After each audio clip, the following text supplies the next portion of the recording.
Finom ou Conto, quelle est la meilleure banque en ligne pour entrepreneurs? Quel est le meilleur compte pro? Eh bien, dans cette vidéo et après avoir testé les deux plateformes, les deux banques en ligne, je vais vous donner mon retour d'expérience et dans cette vidéo, on va voir ensemble une présentation rapide des deux plateformes pour savoir si ça peut vous correspondre. On va voir un comparatif des avantages, un comparatif des inconvénients entre les deux plateformes. On va voir un tableau comparatif et un petit peu récapitulatif et à la fin de cette vidéo, on verra mon avis final.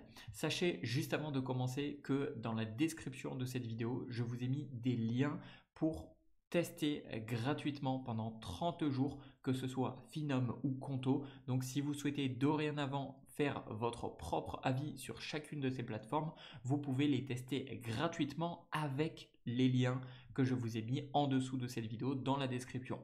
Voilà, allez, on est parti avec une présentation rapide des deux plateformes. Alors Finom, c'est une banque en ligne qui est axée sur la gestion simplifiée des finances pour particulièrement les freelances, les PME et les startups. Et elle est également spécialisée dans les outils de facturation et de cashback. Au niveau de Conto, on a une solution bancaire conçue pour les entreprises et les indépendants. Et elle offre également une gestion professionnelle avec des outils de comptabilité et des cartes adaptées aux équipes. Donc ça déjà, vous voyez peut-être des petites différences. Maintenant, on va attaquer le vrai comparatif des avantages. Alors, pour Finom, j'ai noté qu'on a déjà un cashback qui peut aller jusqu'à 3% pour les dépenses professionnelles. Donc plutôt intéressant. On a également des fonctionnalités intégrées de facturation et de gestion des paiements. On a également des frais de gestion qui sont assez compétitifs avec des abonnements qui sont parmi les plus intéressants sur le marché. On a une interface qui est intuitive, idéale. Perso, j'adore l'interface, elle est très simple et idéale pour les freelances et les petites équipes. Et on a un support client qui est rapide et efficace. Maintenant, pour les avantages de Conto. Ici, on a des cartes Mastercard qui sont adaptées pour les équipes avec des options de personnalisation des plafonds. Donc déjà là, on voit que c'est un petit peu plus adapté pour les équipes. On a des intégrations avancées avec des outils de comptabilité comme par exemple QuickBooks et Xero si vous connaissez. Et on a une interface qui est ergonomique, encore une fois interface top, ultra simple, ultra épurée, gestion simplifiée des notes de frais, bref, top à ce niveau-là. On a une accessibilité pour une large gamme d'entreprises, des freelances aux grandes entreprises. Ici, on notera que la grosse différence, on en parlera un petit peu plus après dans les inconvénients, c'est que on le voit, Finom est adapté plus pour les petites entreprises et les freelance, là où Conto est adapté pour aussi bien les freelances que pour les entreprises un petit peu plus élevées en termes d'employés, etc. Et on a un service client qui est réputé pour sa réactivité. Donc encore une fois, on a des avantages qui se battent pas mal, mais maintenant, qu'en est-il au niveau des inconvénients? Et c'est peut-être ça qui va faire trancher les deux. Alors, au niveau des inconvénients de Finom, ce que j'ai noté, c'est qu'il n'y a pas de crédit ou de découvert bancaire disponible. Donc si c'est quelque chose qui vous intéresse, si c'est une fonctionnalité qui vous intéresse, malheureusement sur Finom, c'est pas possible. On a également une limitation principalement aux pays européens. Donc là encore une fois, c'est assez catégorique. Si vous êtes en dehors de l'Europe, alors il y a quelques pays qui sont pris en compte, mais si vous êtes principalement basé en dehors de l'Europe, Finom ne sera pas fait pour vous. On a également des fonctionnalités avancées uniquement disponibles avec les abonnements premium. C'est-à-dire que Finom est particulièrement cool si vous êtes un petit, si vous voulez débuter avec un abonnement qui est un petit peu moins cher. Par contre, dès que vous souhaitez avoir des fonctionnalités avancées, il va vite falloir payer et du coup, ça peut revenir plus cher que sur la banque Conto. Au niveau des inconvénients de Conto, j'ai noté qu'on n'a pas de cashback du coup sur les dépenses professionnelles. C'est un comparatif majeur, c'est une des différences majeures. Ensuite, j'ai noté qu'on a des frais d'abonnement légèrement plus élevés, mais vraiment très légers pour des fonctionnalités similaires. Par contre, c'est ce qu'on verra juste après dans le tableau comparatif, c'est qu'on a un abonnement qui est légèrement plus élevé pour des fonctionnalités similaires.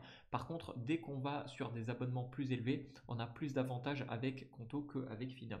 Et on n'a pas de gestion intégrée de facturation comme chez Finom par exemple. Alors maintenant, le tableau comparatif et juste après on verra mon avis final entre ces deux plateformes, comment je tranche entre guillemets. Alors voici le tableau comparatif que j'ai réalisé. Au niveau des frais mensuels, Finum ça commence à partir de 7 euros, là où Conto commence à partir de 9 euros. On a du cashback uniquement sur Finum et pas sur Conto. On a une facturation qui est intégrée sur Finum mais pas sur Conto. Au niveau des cartes bancaires et du support client, c'est à peu près la même chose. On a du physique et du virtuel des deux côtés. On a un support client qui est réactif et multilingue des deux côtés, donc franchement top à ce niveau-là. Et là où, au niveau de l'accessibilité, c'est-à-dire pour quelle taille d'entreprise c'est fait, on a Finum qui est plus adapté pour les petites entreprises ou les petits freelances, les petits entrepreneurs qui débutent et qui sont tout seuls. Là où Conto va être aussi bien adapté pour un petit freelance, un petit entrepreneur qui est tout seul, mais aussi pour les entreprises un petit peu plus volumineuses. Et ensuite, au niveau des outils comptables, sur Finum, on va rester sur des outils comptables assez basiques et des options assez basiques, là où sur Conto, on va avoir des intégrations avancées possibles.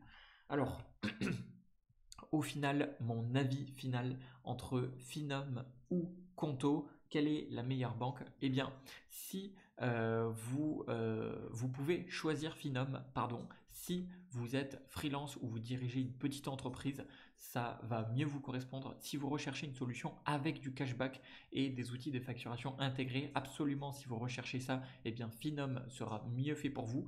Et enfin, Finum est fait pour vous si vous souhaitez une option qui est un petit peu plus abordable avec des fonctionnalités plutôt essentielles et que vous n'avez pas forcément besoin de fonctionnalités avancées. Donc dans ces trois cas-là, vous pouvez choisir Finum et avec le lien que je vous ai mis dans la description de cette vidéo, vous avez 30 jours d'essai gratuit avec le lien spécifique que je vous ai mis dans la description de cette vidéo. Ça vous offrira non seulement 30 jours d'essai sur le plan de votre choix, mais en plus, ça vous permettra de comparer les différents tarifs sur le site officiel directement. Donc si vous souhaitez comparer les différents tarifs pour les différentes tailles d'entreprise et en plus de ça bénéficier de 30 jours d'essai gratuit pour tester un petit peu la plateforme gratuitement, eh bien c'est disponible avec le lien dans la description de cette vidéo. Maintenant, vous pouvez aussi bien choisir Conto. Donc en gros, Finum est plus adapté avec ces trois cas-là. Par contre, Conto est plus adapté pour vous si vous dirigez une entreprise avec une équipe et des besoins en carte personnalisée. Donc si vous avez déjà plusieurs membres dans votre entreprise et que vous avez une entreprise un petit peu plus avec des besoins plus importants, Conto est mieux fait pour vous. Si vous avez besoin d'une intégration avancée avec des outils comptables, Conto sera beaucoup plus adapté à ce niveau-là. Et enfin, si vous cherchez une solution qui est adaptée avec des structures plus grandes, alors Conto sera plus adapté pour vous. Vous avez également, avec le lien que je vous ai mis dans la description de cette vidéo, 30 jours d'essai gratuit et ça vous permettra également de pouvoir comparer les différents tarifs et les différentes offres disponibles sur leur site officiel. Donc je vous ai mis les deux liens dans la description de cette vidéo pour avoir le comparatif des tarifs, le comparatif par vous-même que vous pouvez réaliser et sachez également que voilà, il n'y a pas en fait une banque qui est meilleure qu'une autre, c'est surtout en fait quels sont vos besoins, de quoi vous avez besoin, quels sont vos intérêts, est-ce que vous recherchez du cashback, est-ce que vous recherchez des outils avancés, pas avancés, est-ce que vous êtes une petite entreprise, pas grande entreprise. Donc en fait c'est en fonction de ça que vous allez pouvoir trancher et j'espère sincèrement que mon avis entre Finum ou Conto aura pu vous aider et vous être utile. Voilà, c'était Jérémy, je vous dis à la prochaine.